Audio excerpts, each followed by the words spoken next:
ঘটনার 20/7/24 সন্ধ্যা 6টায়। দুটোটা মোকদ্দমার ঘটনার সময় 20/7/24 সন্ধ্যা 6টায়, দুইটা খুনের মোকদ্দমা একই থানায়। এই দুইটা বিজ্ঞ আদালতের থেকে উপস্থাপন করলাম যে বৈষম্য বিরোধী আন্দোলনের যে স্পিরিটের সাথে সাংঘর্ষিক।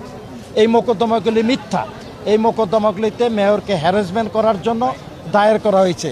একই তারিখে একই সময় দুইটা ঘটনাস্থলে দুইটা মোকদ্দমা হয় কীভাবে? পুলিশ আগেও আমজনতাকে, সাধারণ মানুষকে হেয় প্রতিপন্ন করছে, জেল জুলুম খাটাইছে।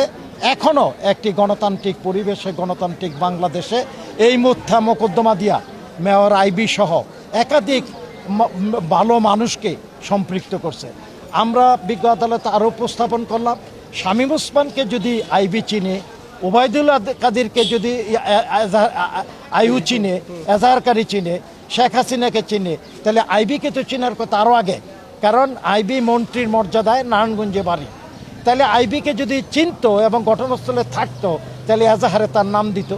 আমরা বলছি এজাহারে তার নাম নাই, আইবি ঘটনাস্থলে ছিল না। আইবি কোনো সন্ত্রাস, অন্যায়, ভূমিদস্যুতা, চাঁদাবাদ কোনো কিছুর সাথে জড়িত না। একটা আদর্শবাদী, ন্যায়পরায়ণ প্রশাসক। এই হিসাবে নারায়ণগঞ্জের মানুষের সেবা দিয়ে যাচ্ছে এবং তার কাছে দল মত নির্বিশেষে সবার অ্যাক্সেস ছিল, গ্রহণযোগ্যতা ছিল এবং আগামী দিনেও সে একজন মানবিক চেয়ারম্যান হিসাবে মানুষের আস্থা অর্জন করব। এই মিথ্যা মোকদ্দমায় আমরা দয়া পাই নাই। আমরা পরবর্তী পর্যায়ে উচ্চ আদালতে যাব।